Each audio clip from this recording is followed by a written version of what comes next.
ಪ್ರಿಯರೇ, ಇಂದು ಧರ್ಮಸಭೆಯು ಪ್ರಭುವಿನ ಸ್ವರ್ಗಾರೋಹಣದ ಮಹೋತ್ಸವವನ್ನು ಕೊಂಡಾಡುತ್ತಿದೆ.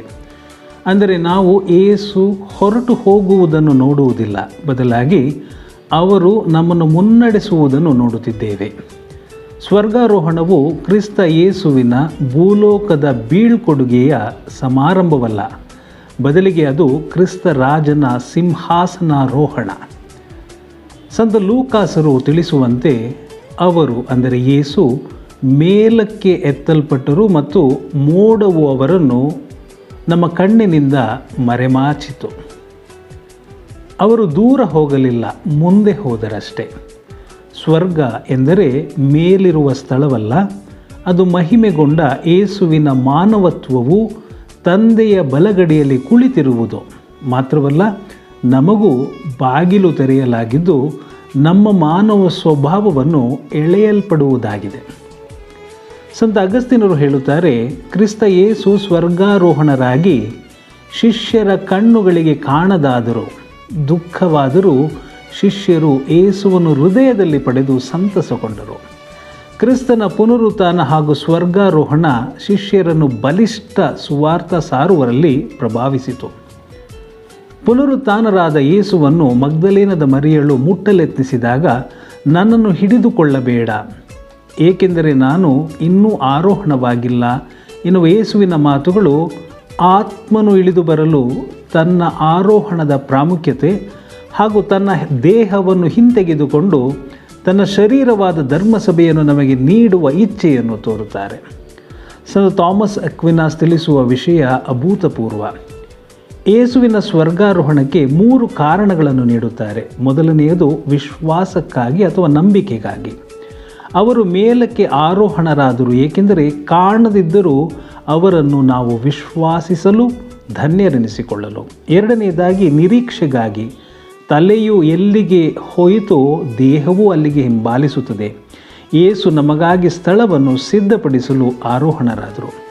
ಮೂರನೆಯದಾಗಿ ಪ್ರೀತಿಗಾಗಿ. ನಮ್ಮ ಹೃದಯಗಳು ಸ್ವರ್ಗೀಯ ವಿಷಯಗಳ ಕಡೆಗೆ ಎಳೆಯಲ್ಪಡಲಿ ಎಂದು ಪ್ರಭು ಸ್ವರ್ಗಾರೋಹಣರಾದರು. ಕ್ರಿಸ್ತ ಯೇಸುವು ತನ್ನದೇ ಶಕ್ತಿಯಿಂದ ಸ್ವರ್ಗಾರೋಹಣರಾದರು.